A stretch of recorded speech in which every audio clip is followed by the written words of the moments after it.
demokrasi politik pada masa liberal. Nah, kita akan mempresentasikan tentang Kabinet Wilopo. Nah, Kabinet Wilopo memiliki program kerja, yaitu yang pertama, menyelesaikan masalah dengan Irian Barat. Dia meneruskan perjuangannya agar kembali menjadi bagian dari wilayah Indonesia. Lalu dia menyelesaikan hubungan antara Indonesia dan Belanda, serta menjalankan politik luar negeri yang bebas dan aktif. Selanjutnya yaitu program kerja Kabinet Wilopo yang mempersiapkan pemilihan umum DPR untuk menyelenggarakan pemilihan umum Dewan Konstituante dan Dewan Perwakilan Rakyat. Meskipun Kabinet Wilopo mempersiapkan rencana pemilihan umum ini pertama di Indonesia, tapi baru dapat dilaksanakan pada tahun selanjutnya, yaitu 1955. Nah, Kabinet Wilopo kan waktu Indonesia merdeka itu undang-undang masih memakai undang-undang Belanda. Nah, dalam program kerja Kabinet Wilopo ini penyelenggaraan untuk mempersiapkan undang-undang, mempersiapkan perangkat pelaksanaan, serta penyelesaian masalah internal. Itu juga ada meningkatkan pendidikan, syarat dan kemakmuran rakyat. Yang satu itu meningkatkan akses pendidikan, membangun industri pendidikan yang memadai, memberikan beasiswa dan program bantu biaya pendidikan. Yang kedua itu mengembangkan kurikulum yang relevan dengan kebutuhan pasar kerja dan industri. Dan yang ketiga itu pelatihan guru, memberikan pelatihan kelanjutan kepada guru untuk meningkatkan kualitas. Yang keempat itu mengembangkan ekonomi lokal dengan mendukung usaha kecil dan menengah UKM. Dan yang kelima itu program jaminan sosial, mengimplementasikan program jaminan sosial yang komprehensif untuk melindungi masyarakat. Dan yang keenam itu mengatasi kemiskinan, mengembangkan program-program yang secara langsung menargetkan kelompok miskin dan rentan. Terus juga ada tentang Kabinet Wilopo. Kabinet Wilopo adalah kabinet ketiga Indonesia yang dibentuk pada 3 April 1952 dan berakhir pada 3 Juni 1953. Program kerja Kabinet Wilopo ada organisasi negara, yaitu melaksanakan pemilihan umum untuk konstituen dan dewan-dewan daerah.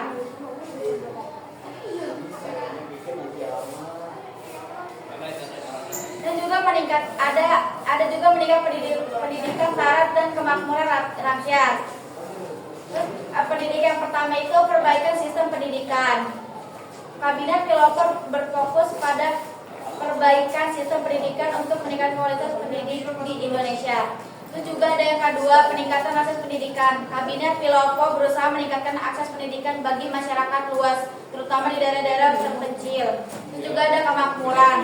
Yang ke satu itu peningkatan produksi nasional, yaitu Kabinet Wilopo berupa peningkatan produk nasional, terutama dalam sektor pertanian dan industri. Yang kedua itu pengembangan ekonomi. Kabinet Wilopo juga berfokus pada pengembangan ekonomi melalui investasi infrastruktur seperti jalan, jembatan, dan irigasi. Pencapaian Wilopo itu melakukan pemilu. Yang satu itu persiapan pemilu. Kabinet Wilopo melakukan persiapan untuk pemilu. Dan yang kedua itu landasan hukum. Kabinet Wilopo membantu menciptakan landasan hukum untuk pemilu dan masa depan.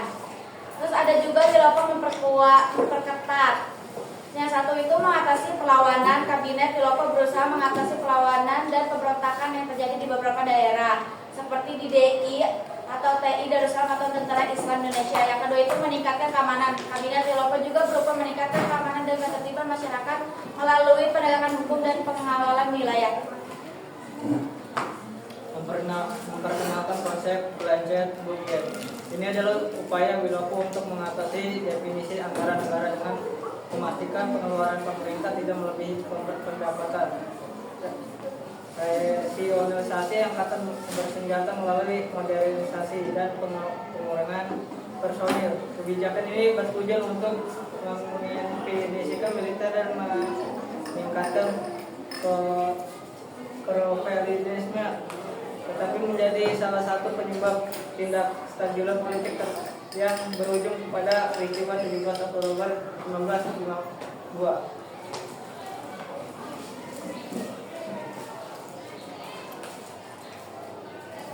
Ada juga pencapaian penekanan pengeluaran pemerintah tokoh kabinet Wilopo. Yang pertama adalah menekan pengeluaran pemerintah. Wilopo menekan penghematan dengan memaksa pengeluaran yang tidak perlu agar anggaran negara seimbang. Yang kedua, fokus pada stok produktif. Pengeluaran diarahkan ke bidang pertanian dan industri kecil untuk meningkatkan kesejahteraan rakyat. Yang ketiga, disiplin dan efisien anggaran. Pemerintah menerapkan disiplin fiskal dan memperbaiki administrasi agar keuangan negara lebih efisien. Yang keempat, menekan inflasi dengan penghematan dan pengawasan anggaran. Inflasi berhasil ditekan meski belum stabil. Dan ada juga penyebabkan jatuh peristiwa 17 Oktober 1952.